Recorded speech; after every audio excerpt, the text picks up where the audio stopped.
Hey, what's going on, guys? KP here, and today I'd like to talk about something that I felt as if I should have talked about a while ago, and that's the transition of me going from console to PC gaming. Now, I still play consoles, don't get me wrong, and I love consoles with all my heart. I've played them since I was like 3 years old or so.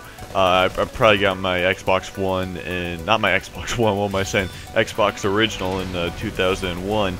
When, or about the time, Halo 1 came out, and I played the heck out of that. I must have played that campaign at least, 12 to 15 times, as well as a Halo 2 campaign, Halo 3 campaign. When I got my Xbox 360, that's when I started to play a lot more multiplayer, and I've got my hours in for the multiplayer for that game. I love that game. And, I mean, Halo 4 came out, and, around the time Halo 4 came out, it's kind of when I started to see myself getting bored with consoles. And even before that, there was this slowly declining of me, having my allegations towards Microsoft and saying, I'm spending a lot of money on a lot of games that I don't necessarily want or feel as if I'm getting my money's worth for them. And a huge part of PC gaming, or the transitioning, for me at least, I started to see a lot more things in which I didn't see through with consoles. And that huge thing, that huge point in which I actually enjoy myself more than anything else from transitioning from console to PC, is that I started to mature. I started to think to myself, hey, is this a $60 game? Is this, a $100 Microsoft product that goes with my Xbox really worth it? Am I actually getting the $100 out of it? Because when I was buying stuff for my 360 or even Xbox Original, I'd always look at the price tag. I'd say to myself, this is a $60 game. This is worth $60. And transitioning to PC, well, it's really helped me kind of decipher if games really go along with their price tag, if you really get that value out of it that the price tag tells you you're getting. Because in all honesty, guys, that's not the case. Consoles have like this trap set up in which it's like, we're gonna make everything really expensive, and that means everything's gonna be really, really good. And that's definitely not the case. You go to PC, there's a lot of third-party indie games and such, and you play those games, you could enjoy them. And they're not even like $60 games, and I can tell you that I've had more fun with these indie games, these free-to-play games, that I've ever had with some of the $60 games I bought. And it really goes to show how much, those big organizations, Microsoft and Sony, push these large price tags on their games, on their products, and it's not even necessary most of the time. Because even on PC, you're able to buy games for dirt cheap. I mean, sometimes Steam will have some crazy like 99% off or 75% off all Ubisoft games, which are just currently going on right now, none of which I'd probably buy, but there's some ridiculous sales on PC, and there's also getting some good sales on Xbox right now, actually, since the console is basically coming to an end, Xbox 360 that is. Now, I do not own an Xbox One or PlayStation 4. I was thinking about getting a PlayStation 4 instead of getting my graphics card. I did get the R9 270 OC. I always mess that up. I always call it like R9 280 something X. I always say it wrong, so I said it right that time. But anyways, there's also been some other things in which I realized mentally, in which you actually get to benefit from PC that consoles don't offer you. And another thing is the accessibility. Sure, yes, consoles have that benefit.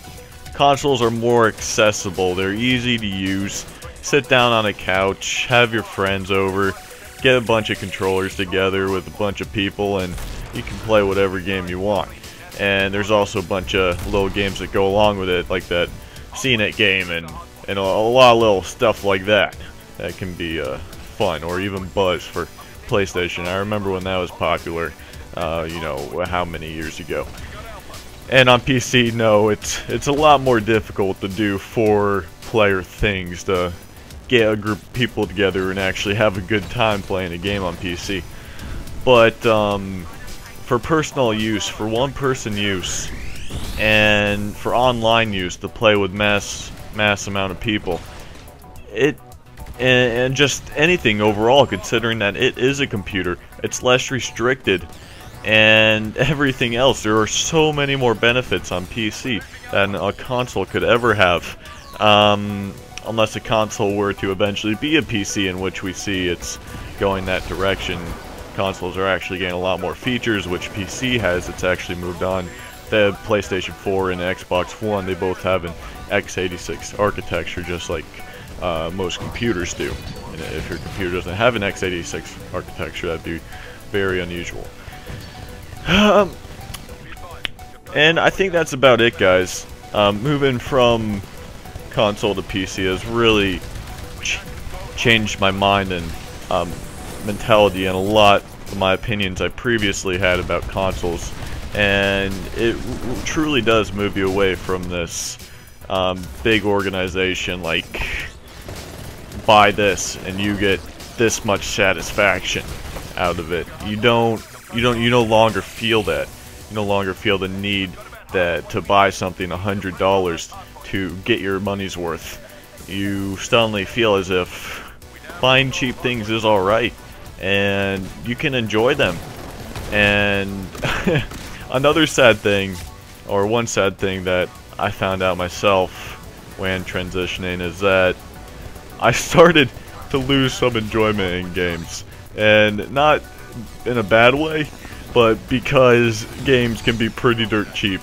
Because when I bought a game on consoles, there's something implanted in my mind that said, you know, this is a $60 value game. I'm gonna get this much satisfaction out of it, and it's gonna be awesome. And I play the game and I think, oh dude, I played $60 for this game. I'm having so much fun. And it's just kind of like this seed in your brain that kind of just grows, and you get trapped by these big companies like Microsoft and Sony, and even the other companies out there that make consoles. I think those are the only two, though. Yeah. Yeah, that's about it, guys. I figured I'd share my thoughts on that. I know a lot of people are kind of deciphering whether or not to move to PC from consoles. There's always the PlayStation 4. It's probably the better console between the Xbox One and PlayStation, but I'm all about the exclusives. I like the Gears of War franchise. It was recently bought out by Microsoft, I believe, and so Epic won't be working on the next one, which is a good thing because Judgment sucked. I'm hoping for a good Gears of War, even if it's gonna take a couple years to come out. That's okay with me. I can wait. And even the new Halo, I'm hoping the game goes back to its roots and it doesn't carry on off the plot of Halo 4, because I didn't enjoy Halo 4. I still play my Xbox, so I got FIFA 14, get together with some bros, play some Gears of War on a really good community of like 500 people or so. You run into the same people week in and week out. And that's actually another thing about PC, is the communities of people and the games. You join a COD lobby, sure, there's going to be some kids screaming and such, but it's usually pretty quiet, it's pretty chill in there.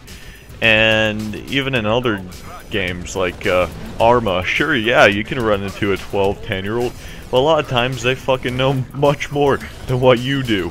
And it gets pretty insane about some of the people who play PC, and you realize how much of a better time you can have just because of the surrounding people and the communities of the games that you play. Okay, well, that's about it now. Well, thanks for watching, guys.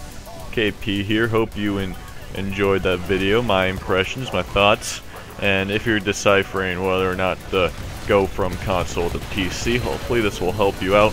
I didn't want to talk about the benefits you get. I wanted to talk about your actual mindset on things and how it will change you as a person, rather than how much enjoyment you're going to get out of PC gaming, if that makes sense. more about the person rather than everything else. And yeah, that's about it, guys. Again, KP here, signing off. See you guys in the next video.